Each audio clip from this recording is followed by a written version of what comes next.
Hi, I'm Mike Huxley and this is the Bemused Backpacker channel. Make sure you stay tuned because in this episode I want to talk to you a little bit about the art and the benefit of slow travel.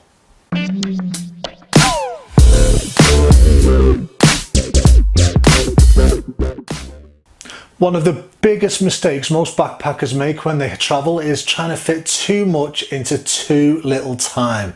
If I had a penny for every time I'd heard someone say they want a 2-week holiday and they want to take in Thailand, Laos, Vietnam, Cambodia and maybe half of Southeast Asia as well, I'd be a very rich man. I mean, I do get it to a point. They're excited. This is their gap year or their backpacking trip. They want to take in as much as they possibly can. I do get that. But there's a better way. Now, there's nothing wrong with wanting to go and see the major tourist attractions. They're popular for a reason, and they're probably the reason you're going to these places in the first place. So by all means, go and see the pyramids of Giza, go and see the Taj Mahal or the Eiffel Tower, go and see all the museums and the touristy spots. But don't try and fit them all into one day, and try and leave a lot of time to see everything else in the country too. Because if you try and fit too much into too short a space of time, you'll miss out on so much. You'll be exhausted running around and trying to fit everything in, and you'll probably end up burning yourself out. So spend a lot of time just exploring the place that you're in. Spend a day or two just getting lost in the back streets away from the touristy crowds. Sit down at a local hawker stall or food court or cafe and just people watch as you eat some amazing street food. Get a real sense of the place that you were in at a local level. After all, you spent a lot of time, effort and money getting to these countries that you're visiting. So give them the attention they deserve. Get to see them on a deeper level than you would just by running around seeing all the tourist spots. Slow travel just means that you have the opportunity to explore a place more in depth. You may discover a new beach or island that you've never considered, or fall in love with a town or city and want to stay longer. Travelling more slowly means that your itinerary is not so tightly packed that you can easily do that because you don't have to rush off anywhere.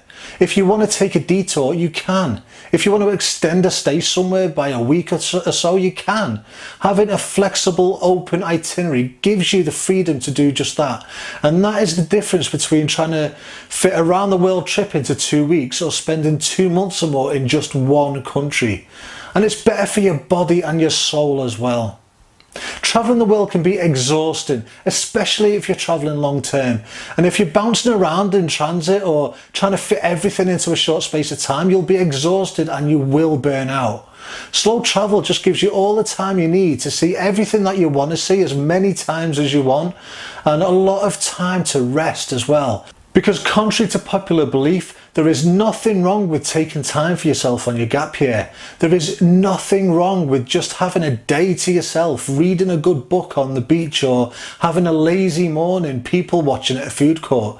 There isn't even anything wrong with getting yourself a private room for a while and binge watching Game of Thrones, for crying out loud. It is natural to rest up and relax every now and then. That doesn't change when you're on your gap year. And it'll also give you a little bit of wriggle room for those times when you get sick, because it will happen. And when it does, you can easily just let yourself have a day or two in your room near the toilet where you can rest and recover, and then you can carry on with your trip afterwards. Slow travel really is the best way to travel. I know how tempting it is to try and fit everything into your time away, but there are always other trips. So slow down, take your time, travel slowly and enjoy the places you are visiting. So that's it guys, thank you so much for watching, and if you haven't already, please hit those thumbs up and subscribe buttons, and if you like what you see and you want to support the channel, check out all the good stuff on the website and come and join the conversation on social media as well. Links as always are in the descriptions down below. Thanks again for watching and I will see you next week.